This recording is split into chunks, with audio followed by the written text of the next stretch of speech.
Welcome to Bophelong, a place of hope. I am your host, Puleng Molebatsi. A very good evening to you. This evening, we meet a woman who questions what it means to be a South African, especially what it means to be a white South African who feels connected to this country and its people. Sonja Cruz, in order to find the true essence of South Africa, went to extreme lengths. Let's meet her. In this edition of Bophelong, we travelled all the way to Cape Town to meet Sonja Cruz, a South African with an extraordinary story to tell, one that begins with a life of what she describes as having a feeling of being disconnected from the very country that she calls home. Sonja, before the Ubuntu girl journey, was a small town girl growing up in rural KwaZulu-Natal, and one of 4 children, grew up in a household where my parents taught us never to compare ourselves to anybody else. As she grew, a successful corporate career failed to fulfill Sonja. I was trying to be corporate because that's what you do when you live in Johannesburg, but it's just not something that ever really sat well with me. And I had a florist and I had a few corporate clients, so I was a corporate florist. Just the whole corporate vibe didn't make that much sense to me. So it was a journey of trying to be myself within the corporate space. It was this frustration with her job and dissatisfaction with her life that brought her to make a decision that many would call crazy. One of the things that people ask me all the time is why? Why did you go on a journey like this? Or why did you have this dream to go on this journey? And I think it had a lot to do with my perceptions of South Africa at the time, but also my perceptions of how South Africans perceive South Africa. So I became very saddened often when you sit with friends or family and you're having supper and we talk about South Africa in quite a negative sense. I just knew that South Africans would be my plan, South Africans would be my backup plan, South Africans would be my safety net. So I had no idea where I was going to go and when I was going to go there. When I set off on the journey, it was summer, so I packed a summer wardrobe, and I thought perhaps I'll be on the road for 6 months. And it ended up being for a whole year. In a country whose motto is unity in diversity, Sonja speaks about that not being a feeling that she had as she grew up and well into her adulthood.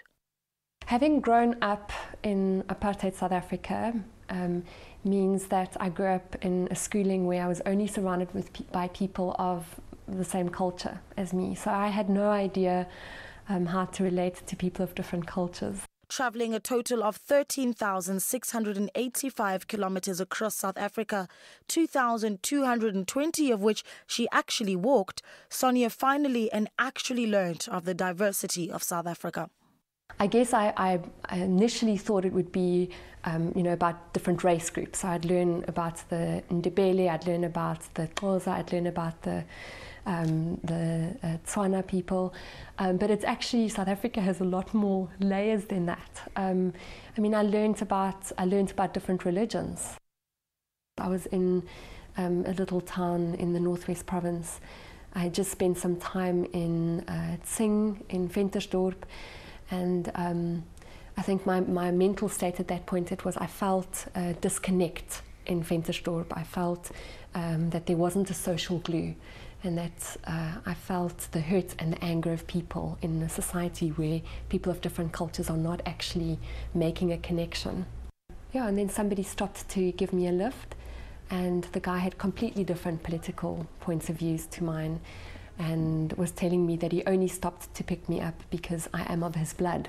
Sometimes the entire communities that just swallow you. You arrive there and you really feel like you're a child that's arrived in the village, and everybody just faffs over you and they worry about you, and you become the community's child. You're taken care of. And one of those villages was Mbokota village in Limpopo province, where the whole village was an experience. And where the community came together to show me some of their Tsonga ways and some of their beliefs in life, and just opened up who they are to a stranger. Was this yet another adventure through South Africa? What are the lessons that Sonja learned? More importantly, what could South Africa as a whole learn from her long walk? Well, after the break, we hear what Sonja learned on her journey through and across South Africa, but more importantly, what we can learn about ourselves through her story. Stay with us.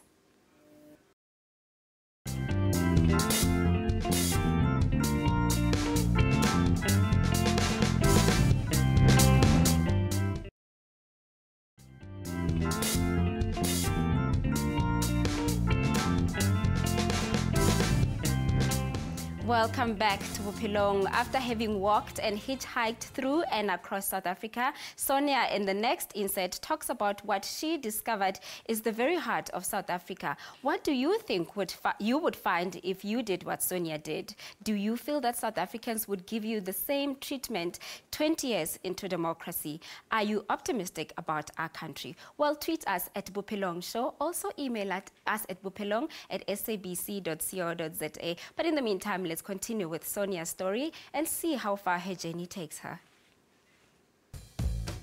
When Sonja Cruz began the walk through South Africa with no particular final destination, she was met with some resistance from a friend of hers, Tabi, who needed to understand why Sonja felt the need to put herself through the strife of traveling with only 100 Rand on her and a tiny backpack.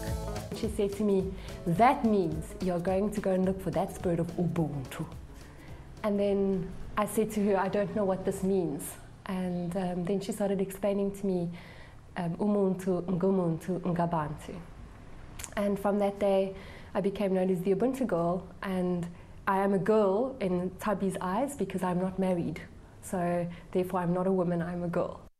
Surely this adventure would require the help of others, and the biggest concern was who would let a stranger into their home. Because as you can imagine, there you are, you know, you're just knocking on somebody's door.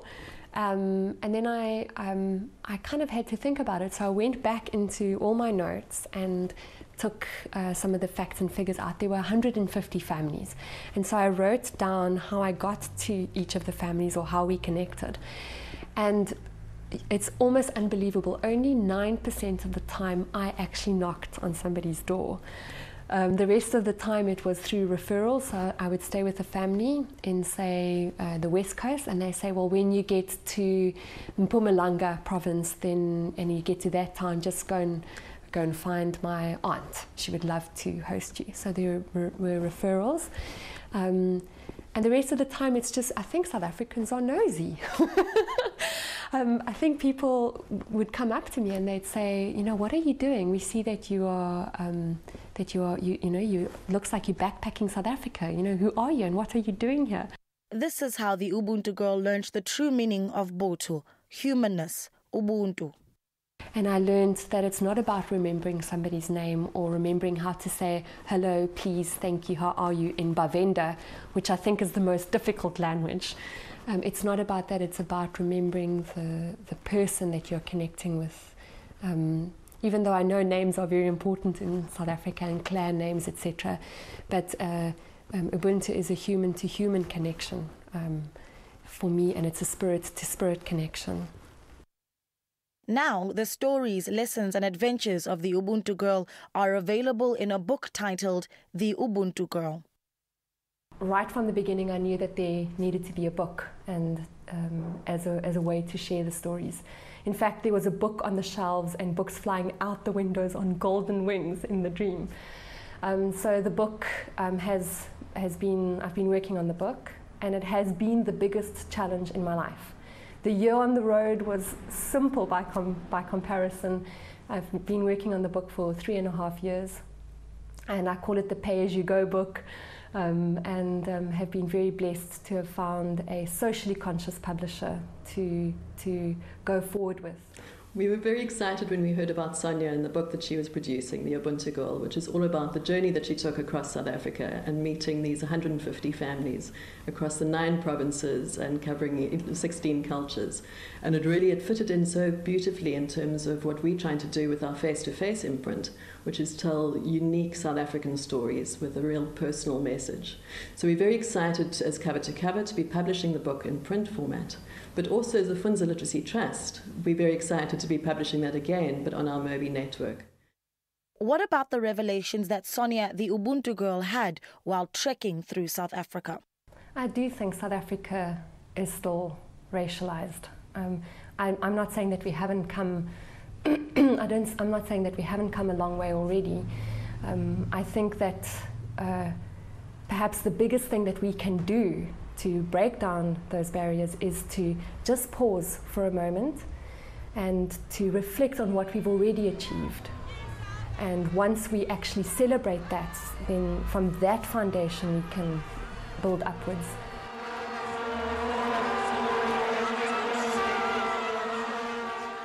The role to rebuild South Africa doesn't lie with a race group or a sex or an economical bracket or people from a certain economical bracket. I think it lies with every South African. And I think the astonishing thing that for me, having come back from this journey, is to have met so many South Africans who are building social bridges on a day-to-day basis and from all backgrounds. Sonja says at the very root of transforming South Africa is Ubuntu. Umuntu ngumntu ngabantu, and this strikes an affirmation of one's humanity through recognition of an other in his or her uniqueness. Undoubtedly a brave endeavor by the Ubuntu girls. Stay with us. When we return, we talk about the role that South Africans can play to de-racialize ourselves with the producer, writer and director Gillian Skitter after the break.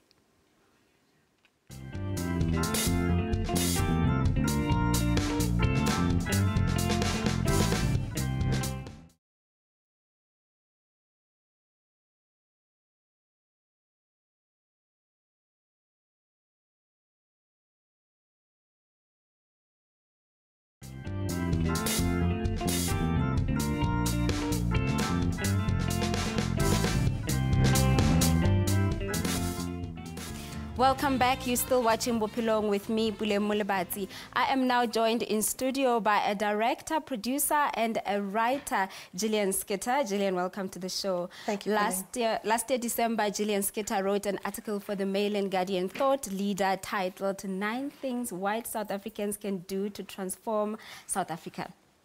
Gillian, yes. I sit here and I listen to the title and I think, my goodness, that must be quite controversial. But before we get to the 9 things that white South Africans can do to transform South Africa, how do you feel about Sonja Cruz's story of going across South Africa in search of Ubuntu? I mean, some people would think it's quite, controversial and patronizing for a white woman to search for Ubuntu and going through different races and cultures. How do you feel about her story? Well, I commend her for her what people are calling bravery. It's an adventurous spirit as far as I'm concerned. But I do find the use of the word or the appropriation of the word Ubuntu a bit problematic when it is used by white people. Mm-hmm. First of all, it's a word that refers to a whole indigenous knowledge system. You know, so one has to have a really deep understanding of Ubuntu before one uses it as sort of a title for yourself. Mm. So in that sense, I can see that it would be problematic. Mm. So do you feel that she took the title and made it her personal mission to go and define it for herself? But don't we as South Africans need to make a definition of what it means to share Ubuntu amongst each other? And I think she also said it's the humanness. But when you look at it in that aspect. Sure. Look, it's not up to me to get upset by any white person using Ubuntu because that word doesn't belong to me, you know. Yeah, I understand. But I think that she stumbled across what Ubuntu is in her journey. It wasn't a word that she knew initially from what I can make out. Yes. And so, I commend her for that. And, of course, the Ubuntu came from the people who opened up their homes to her. along the way, and people from right across the board and socio-economic classes, etc. Yeah. And you wrote the 9 things that white South Africans can do to transform South Africa. And I would like us to go through the list that you wrote, because I went through the list and I thought to myself, there are things that I maybe when one at home was reading, felt that this feels like it's a one woman's idea of what we as a group can do. I mean, before we get into the list, how was the response from the article? Well, I write many articles on anti-racism articles. Many of them have been much more challenging than this, and I've received very various responses to that. Some was it positive? Was it negative? Was it an extremely attack? Negative? Majority of people that responded, the mainstream people, very negative. But there were definitely positive responses as well. And white people writing and saying, "Thank you. I've been trying to work out what makes me so uncomfortable, but this is kind of helping me to deconstruct my whiteness." So it's all about deconstructing whiteness, the construct of whiteness, not white people. The idea it's of the idea whiteness, of whiteness being a social construct that makes one race of people better than other races, that puts them in a position of power and domination, and the acceptance of that. Yeah. Well, Sonia, let's get Gillian. Pardon me for calling you Sonia. Let's get into the list, the 9 things that white South Africans can do to transform South Africa. Okay. Well, I start off by saying that the first thing we need to do is examine our history. Yes. Post 1994, there was an entire move to say, let's forget history. Let's just move on and start a rainbow nation. I don't think it works like that. I think we can't forget history. First of all, in our society, there are many, many signs that that history has impacted terribly on the indigenous people of this country. And by indigenous, I include Nguni, which a lot of white constructs don't. They say that, that black Africans are not indigenous to Africa, to South Africa, not Africa, South Africa. And if you look at the social cleavages in South Africa, the fact that 50% of the population is living way below the breadline on $1.30 a day, then you have to look at the impact that is a historical impact. Yes, in the last 20 years, that gap has gotten even bigger because we've taken on a particular economic system that doesn't really trickle down to the poor, although it's meant to. But I don't think that South Africa is ready to move beyond looking at our history and saying a lot of these structural problems are from our history. But then, Gillian, while we are talking about that, point number 2 is, what does that have to do with white South Africans? Because then, as much as it's history and it started way back with the apartheid system and all of that, what does it have to do with them now? Well, because we can't simply say history didn't happen. So if you look at the construct of whiteness, I'm not saying all white people are the same, but there are different ways of being white. There are different experiences of being white in South Africa. True. You get people that are liberal, you get people that feel victimized and they're very right-wing, etc. But a mainstream response to to poverty, for instance, instead of seeing poverty as a structural issue, a lot of white people will say black people are lazy. They should pull themselves up by the bootstraps. That's why I'm saying that we need to look at history. You can't write off 50% of our nation as lazy, when in fact it's a structural hangover from the days of apartheid and colonialism. So it's a way of getting people to look at the social dynamics of something and not just write a whole nation of people off as a particular thing because they're not doing well, and white people have got the privilege and always have had the privilege to do well. Not that we're not acknowledging that there are pockets of poverty in whiteness as well. Small, very small pockets. No, I understand where you're coming from. And what's next on the list? Okay, yes, understanding structural oppression, which I think we've gone over already. That's globally, white people are given certain privileges by virtue of the color of their skin, the fact that they're classified as white. Once we recognize that reality, then it also starts to shift things. So the color of the skin has become an advantage? It's been an advantage for the last 350 years in South Africa, 500 years around in colonies around the world. Whiteness has been the economically dominant group, and everything has been structured around privileging that group and oppressing other groups. I understand. Yeah. I totally do. And then what also following that? Well, one of the biggest accusations you get is somebody who starts to recognize whiteness and starts to rally against it and writes about how to recognize it, is that people say you're full of white guilt. You know, you know, and we don't want your white guilt, blah, blah, blah. So I'm just saying that it's not about guilt, actually. Shake that guilt. In fact, guilt is never going to change a thing. Become activist, rather. You know, look at stuff and see how you can change it. But guilt is not going to do anyone any favors. Reflecting. I don't think that as white people, and I write this often, we're not taught to reflect on our own whiteness. We're taught to just take our whiteness for granted. People reflect more on other people, you know, like blackness, for instance. You'll find a lot of people writing and talking about blackness, but they don't reflect on their own structure that we were brought up in, the fact that you're indoctrinated from a very young age. And I'm talking about in the apartheid days. There's a different form of indoctrination now, but in the apartheid days, we grew up with whites-only signs. How does a white child interpret that in their mind? You know, so we do need to reflect on how we grew up, the indoctrination that happened, even if we've shaken it off. How has that impacted on us on an unconscious level? How do we respond to blackness around us or other race groups?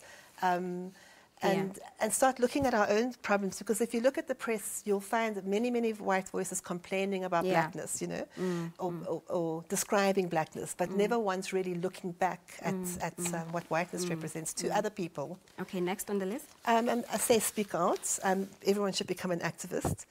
When a racist incident happens, it can't be ignored. It must be brought into the open. The person must be named. Named. I don't agree with shaming, but I do agree with naming. Yeah, I would challenge it. You know, often racist stuff happens in the media, on our social landscape. It's written about, and you don't get much of a response from whiteness. But the moment something else happens, and I constantly use this as an example, when President Zuma spoke about white people treating their dogs better than their domestic worker, for instance, there was an outrage.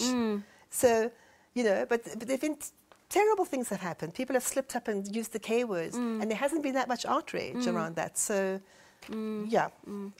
I do want to get into details, but I want us to go through the list. Sure, okay. So I don't want to interrupt you. Be aware. Yeah. I do media workshops at school sometimes, 14, 15-year age gap. Yeah. And I ask people how the media makes them feel about themselves. And many times, young black kids will say the media makes them feel negative about themselves. So just be aware of the kind of anti-black messaging that's out in the media, how this plays out and how it impacts on your children, white and children of color and black children. Listen, you know, there's a tendency for whiteness to feel that, you know, we've got all the views and all that. It's just, it's a way, it's this automatic being of being whiteness, of being white. It's automatic. Listen to other people's views, and try not to be on the defensive all the time, you know, even if whiteness has been called out. And then the last one for me is very important. Look around and ask if the structure of our country is fair. If, you know, is poverty okay? How do we ignore poverty? And how do we not see that poverty does run along racial lines in this country? Gillian, what I'm going to ask us to do, because we are quickly just running out of time, is just go through the list. And what I'm going to do as well with our viewers at home is, please, we are not making this a one-sided conversation. You can also interact with us on Facebook as well as on Twitter. And you, please, feel free to email us and tell us what your thoughts are so that we have a discussion going on, even after the program. I will give you our details just before I wrap up. But then let's just quickly wrap up on your list over there. Okay. So I'm saying it's a lifelong commitment to undoing the racism that we were taught. Whether you came from a liberal or a right-wing family, it's a lifelong commitment to deconstructing this, looking at institutional racism, personal racism, unconscious racism, collective racism. And when you no longer ignore racism, you can become an agent for change, and we can then start talking about, you know, social cohesion and transformation. And Gillian, I just want to also ask one last question is, where do we even begin to de-racialize ourselves and to get away from the idea of, you know, the division between the black and the white, and, you know, to move towards a social cohesive nation that we striving to be?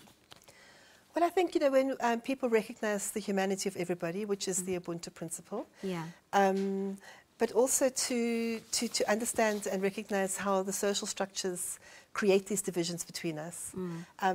Racism doesn't serve anybody. It doesn't serve anyone to be a racist. It serves the system to have these racial divisions, because then you're still able to exploit certain people at the expense of other people. So we need to understand that and go beyond the system. Yeah, unfortunately, I have to cut you there, Gillian. But we have to conclude our program for today. As I said earlier on, you can get in touch with us and continue the discussion on social media. On Twitter is @Bophelong-Sonja, and you can also email us bophelong@sabc.co.za. As for me, we'll do this again next week, Saturday. Goodbye.